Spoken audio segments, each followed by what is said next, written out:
Okay, welcome to this month's Patron's Choice video. The topic you've chosen this month is how to date an Aspie.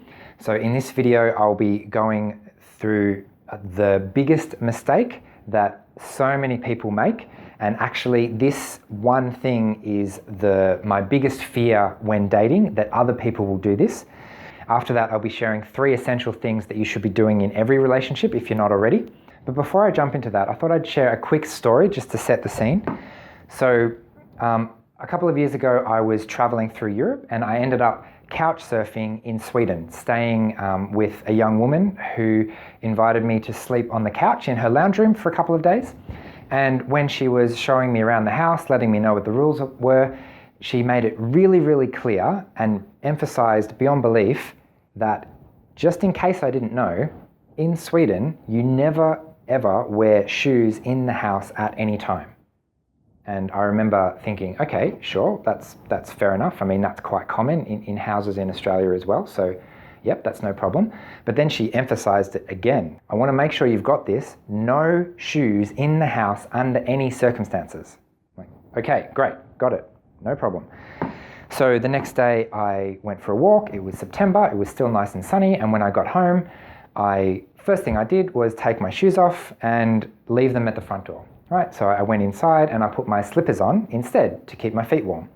So I was having a good time. I thought everything was good. But when she got home, the very first thing she did is look at my slippers and say, "Are you wearing shoes in the house? I specifically told you that there's no shoes in the house under any circumstances." So I immediately started to explain myself a little bit, saying, you know, they're slippers, they're kind of like indoor shoes. I never wear them outside, they're just to keep my feet warm.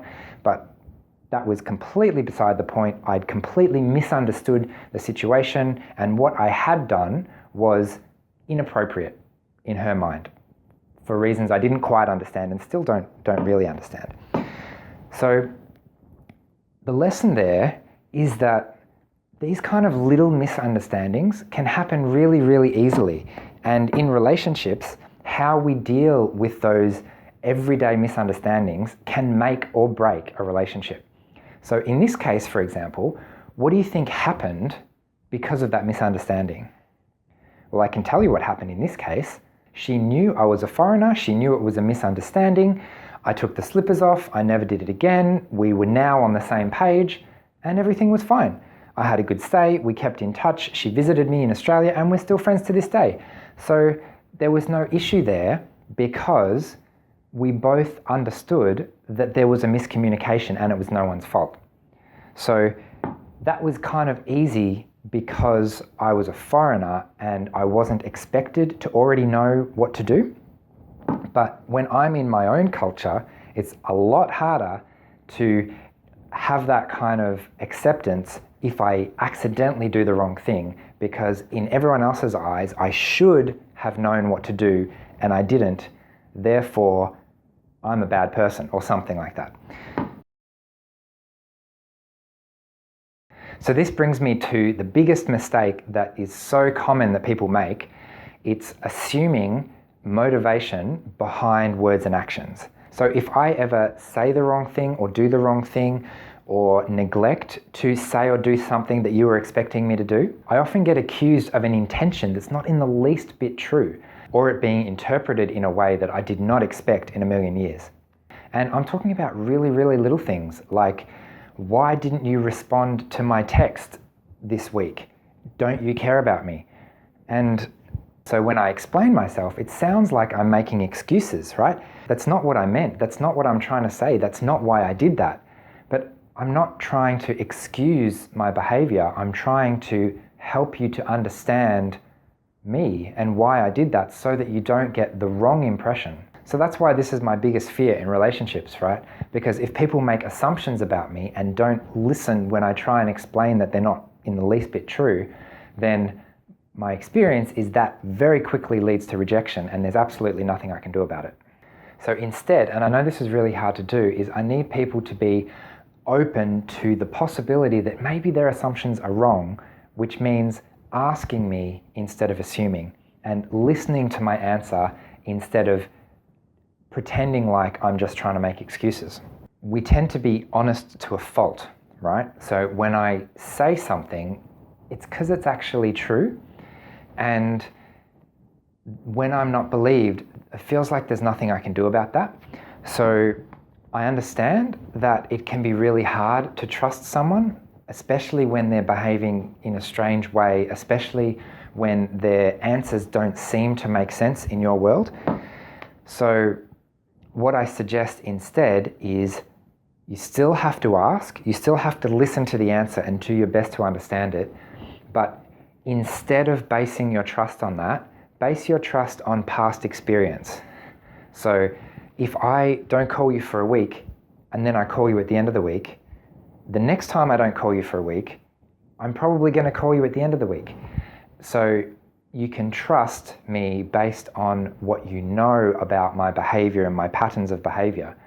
And that's a lot easier to rely on that physical evidence than it is to conceptually try and get on the same page about what to expect.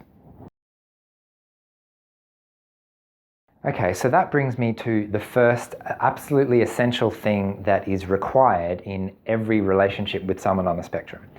The first thing you need to do is give us time. I really love the saying that the greatest gift you can give an autistic person is time. It really helps with communication and misunderstanding if someone else actually knows me. So get to know us, get to know how we work, get to know how we're different and what you can expect of me that you would never expect of anyone else in the population. So a really common issue when it comes to relationships is the need to withdraw and have recharge time. So a friend of mine was coming over for dinner to my house the other day, and when she got here, she basically said, look, it's been a really long day, I'm really tired. What I'm going to do is sit by myself on the couch with my headphones on, not talking to you for 45 minutes. And I thought, okay, sure, great, good, you do that, I'll keep cooking dinner, it's fine. And because I knew that was normal for her, I wasn't projecting my insecurities as to why she might be doing that and what I've done wrong because she is not talking to me for the next 45 minutes. So in a way, this is kind of the opposite of the big mistake. The big mistake is assuming, making assumptions, and the reason we do that is to save time, right? If I go out in the street and talk to someone, I'm going to assume they speak English because I live in Australia and it's a fair assumption to assume someone speaks English. It might be right and it might be wrong. When you're having a relationship with someone on the spectrum, there is a significant chance that any assumption you make might be wrong. So it's always good to check in with your assumptions. And the way to do that is to spend the time getting to know us, which should be fun, right? You want a relationship with me, you need to spend time getting to know me. So that's about you getting to know me. Point number 2 is helping me to get to know you by making your expectations as explicit as possible. If I have to guess what someone else wants, I might guess okay. I'm getting pretty good at guessing in general, but it's a lot easier and takes a lot less energy if you can just tell me what you want. And I know that's really difficult for people because people on the spectrum tend to be a lot more direct than the rest of the population, so it might be difficult for you to be that direct. But if you can start learning that it's actually okay and I'm not going to judge you, it's just really helpful to know exactly what you want. And I'll be really grateful because this whole relationship thing is really hard for me too, all right? So if you're doing some of the work, that is a massive burden off my shoulders because I am not solely responsible for our communication. And if we get to the point where one person is solely responsible for ensuring there are no miscommunications, that is not a good place to be in. That's not going to last very long. Proper communication requires both parties taking their own responsibility to try as hard as they can to understand the other person and try as hard as they can to be as clear as they can in their communication with the other person. And this is a lot harder than it looks sometimes. I mean, I'll admit, we can be really difficult to read. There's a young woman on the spectrum that I was working with last year, and her voice sounds sarcastic no matter what she says, no matter how seriously she says it. So it's really hard to tell whether she's being serious or whether she's making a joke, especially because a lot of the time she's legitimately being sarcastic. So I constantly have to check in to make sure that I understood what she said in the way that she actually meant it. Because if I just assume based on what it sounds like to me, I'll get it wrong a significant amount of the time. And the other reason it's really important to make your needs really explicit is because if I can't meet them for any reason, I can tell you and we can work out some way around it. Like if you want me to respond to SMS straight away, and I can tell you, look, I'm sorry, I really can't do that. So if you want someone who can do that, well, this isn't going to work out. However, if that's something that you can live with, and you know that I still care about you, it's just that I'm not going to respond to your SMS straight away. If you can accept that, then all of a sudden, we can still have a relationship, and this little miscommunication doesn't destroy everything.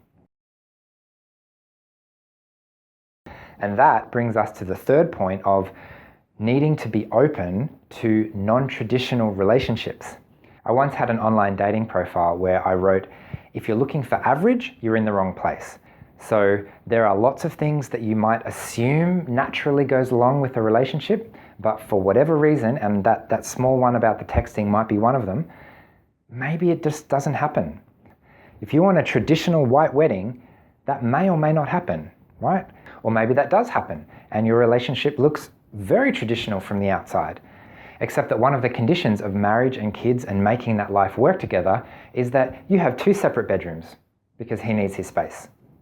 Look, anything is possible, and I guess what I'm saying is just be open to the fact that everything that you think has to go together probably doesn't necessarily need to go together, and there might be some weird and wonderful reasons why this tiny little thing is a problem, and if we could only do it this slightly different way, then everything would be fine.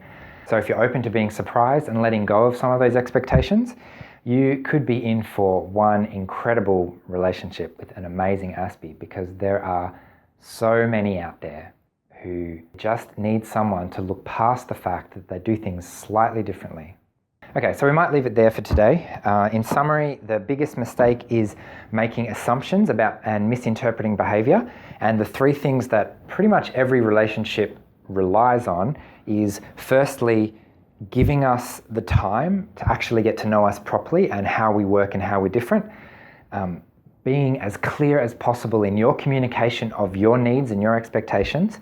And finally, just being open to the fact that things might not go exactly as you predicted, and they might take a turn that is weird and wonderful and so much better than you could have imagined. So that's a couple of tips on how to date an Aspie. Big thanks to the Patreon community for picking such a great topic this month. And if you would like to have your say in next month's Patron's Choice video, you can become a cup of coffee supporter of this channel for less than $1 a week. So please consider that if you're able. Otherwise, stay tuned for more weekly videos, and I'll see you again next time. Bye. If you like this video, please give it a thumbs up and hit subscribe for weekly content just like this one.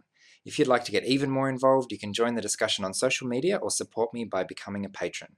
Finally, I value your time, and you'll notice all my videos are ad-free, so please help me to cover what you want to hear by leaving me a comment and telling me what you think. So thanks for watching, and I'll see you another time.